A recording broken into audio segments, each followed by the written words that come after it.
Thank you guys, Jack, Kyle, Tenacious D, for checking in.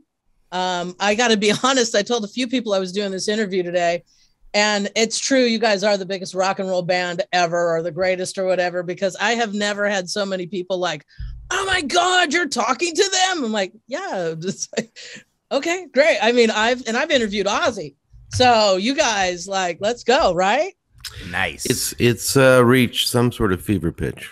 It really has, and that's beautiful, though, because it is nice to have some people who are having fun, doing some uplifting music, and for a good cause.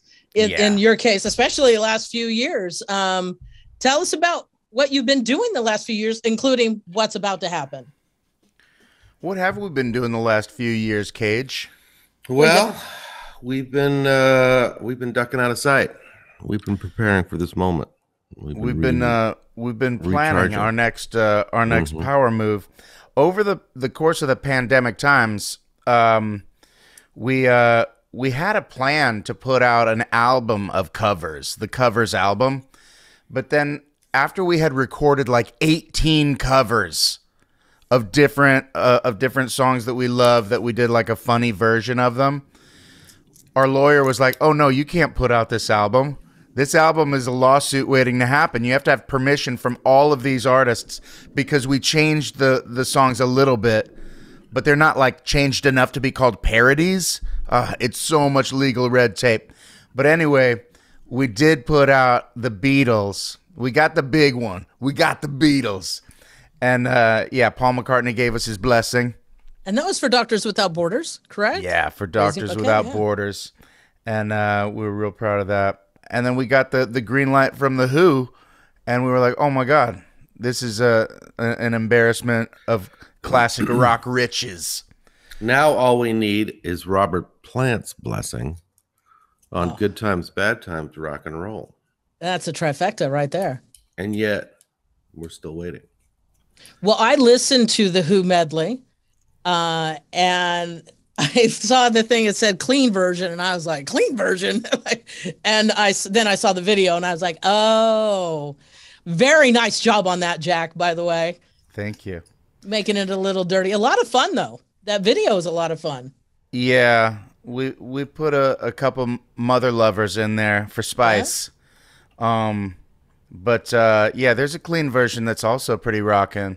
I don't know which one I like better, to be honest with you. I like the dirty version, just to be fair. Hello. Thank you. Straight up. Hello. Hello. Dirty. But yeah, we got another record we're making, but we can't really talk about it because it's too powerful. Yeah. But we've been going on writers' retreats. Okay. Yeah. We went to Joshua Tree to kick out the jams and make the magic happen in the desert, and we got a lot of good jams in the back pocket now. But we're gonna need a couple more retreats. I think we're gonna go up to Big Sur because that's a power spot. I think we're gonna go to all the power spots on the planet where the chakras are most enhanced. I think there's one out in Sedona, Arizona. They say that there's a. Oh, it's gorgeous there. Have you ever been there? No, but I hear that Sedona's majestic. It's majestic. It's majestic. That's what I'm talking about. It's enhanced. And it's got like power crystals. It's extra. Oh, yeah. Yeah. Well, whatever it takes. That's. I know you're the team player right there. So this is for another charity or another organization, the Who medley? Yeah. Well, all this crazy shit going on with school shootings just sort of shook us, and we felt like we wanted to try to help affect a little change in that area and raise some money for a good cause. Everytown USA, great charity trying to push through some legislation, some common sense gun laws, and do what you can. Kyle, how do you guys come up with where you're going to go, how you're going to use the money, like you picking Everytown in particular? Well, we do a deep dive, research, make sure that the money's going to the right places. I mean, obviously, we want to line our pockets first. Yeah. And then our managers. Mm-hmm. And then if there's a little left over, for the charity, everybody wins. I like the honesty, man. Yeah. Listen, charity starts at home. That's true. Charity starts at home. You guys are going on the road too? We finished a leg. Now we're doing another leg, yes. Yeah, we did our July dates, and now we got a summer break, and then we'll be back in September to do some We should call that our back to school rocking. That's right. See you in September. Yeah. September to remember. What's the most surprising thing about your profession, whether it be music or movies or whatever, that you did not expect when you were sitting around as a kid daydreaming about being a musician or in the movies? I think, well, right today is how much weight I can gain on the road. I never would have imagined. Did you get on the scale? As soon as we get, we always weigh ourselves right before we go on tour, and then we weigh ourselves after the tour's over. And so far, we've always gained weight. We've never lost weight on tour. Maybe one time we stayed the same. I don't know. No. But I was pleasantly surprised. I only gained 3 pounds. Wow, and how is that possible? You know, because as we get older, we walk by a bakery and we gain a bunch of weight. Well, I was definitely eating whatever I wanted out there, so I thought it was going to be worse. But I started off pretty damn heavy, so I guess I was already at maximum. That's the thing. I was artificially. I went on the Mick Jagger get in shape for tour. You were skinny as you've been in years going in. Broccoli and then just running like 5 miles in the morning. What was the damage? Come on, Cage. Tell the listening audience how much did you gain on this tour? We were out 11 days. All right, I gained 25 pounds. I did. Impossible. All right, 24 and a half or something. Dude, that's 2.25 pounds a day. But it was gluttony, and I think that's a sin. I think it's one of the 7 deadly sins. And I think you're going to hell. And I don't agree with that. Kyle. There was a pizza here and then salt and straw on the other. You know what it is? It's the stress of the road. You need a little comfort of home. I don't work for them, but they're the best.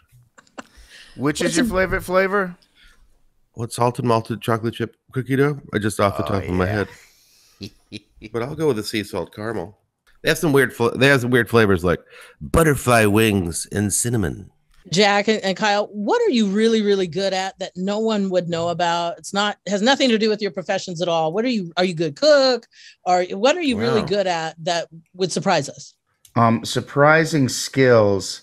I'm very good at playing online Risk.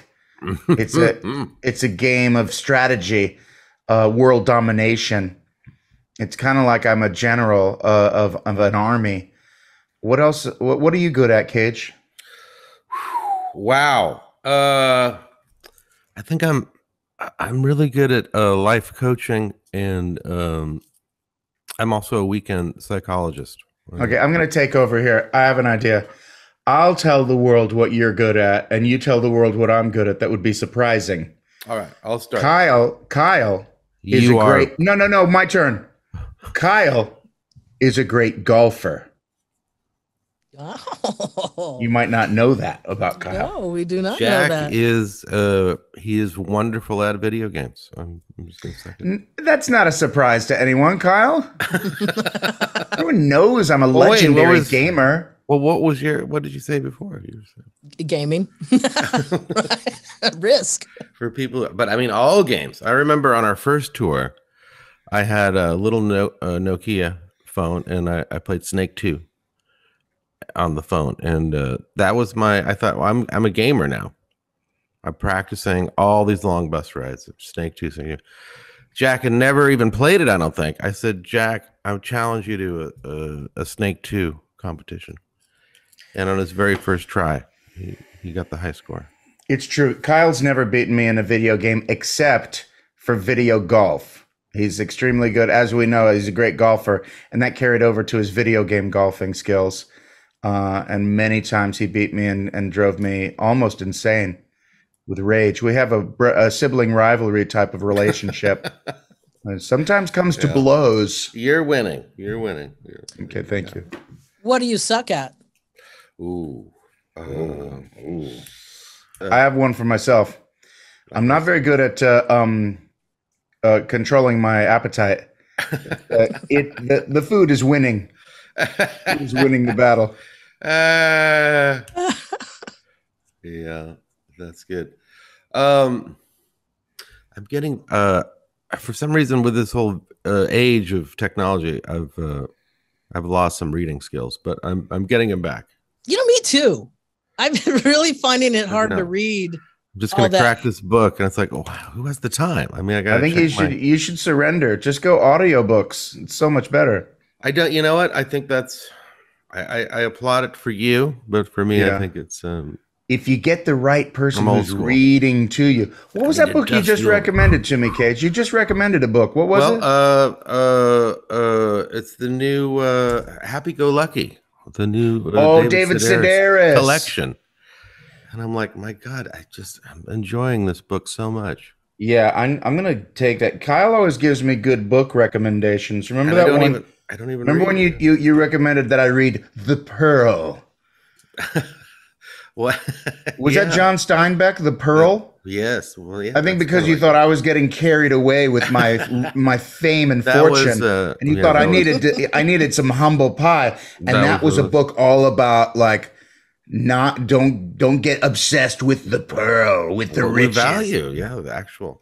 It's a very powerful life lesson in that book, and I thank you, Cage. You're welcome. You guys are like such a great relationship, and I mean, you're obviously brothers, like you said, but do you guys have brotherly fights too? More like old marrieds, really. Okay. Do you guys fight like an old married couple? Yeah, I think sometimes we do. Almost every show. Yeah. Okay. You guys, it's like I said, it is an honor to I talk to you. I love it. You guys are fun, and the Who medley is amazing. Thank you. And it's such a great cause. It really is. I mean, I try not to get too deep or political or any of that crap because it's a lot, but we are in a situation where that needs to be addressed financially. And this is a great way to do it with a lot of fun. That's a big one. You can get the record at tenaciousd.com, and the all proceeds from the vinyl go to that cause. And the next one, we should do one for Planned Parenthood. There's so many causes cropping up now. Yeah. Oh my God. It's just like an avalanche of dude. Never run out. Yeah. So hopefully. One last thing before I let you go. My favorite movie by you, Jack, is Shallow Hal. Oh, thank you. Funny movie, cute movie, great message. Do you think it ages well? Do you think the message is good? I think the message is amazing. Yes, I think it ages well. It's about what's inside. Really, it's about what's inside. You know, we could flip the script and do a sequel. Shallow Gwen, and she falls in love with. She gets hypnotized, and she thinks I'm Brad Pitt. Yeah. But really, I'm Jack Black. Whoa. Whoa. Great movie, though. A big fan, obviously, of all your movies, and big fan, Tenacious D for the last 25 years, however long, man. It's been quite a ride, and it's really wonderful to see you guys back in action. It's getting better. It's amazing. We're actually improving. I don't know how. Yeah, I have to actually agree with that. I mean, it's just getting stronger and stronger and stronger. So, but the Who medley is out, tenaciousd.com. Definitely watch the video, and thank you guys for joining us. Checking in. Thank you. Love you. We'll see you soon. Ciao, ciao.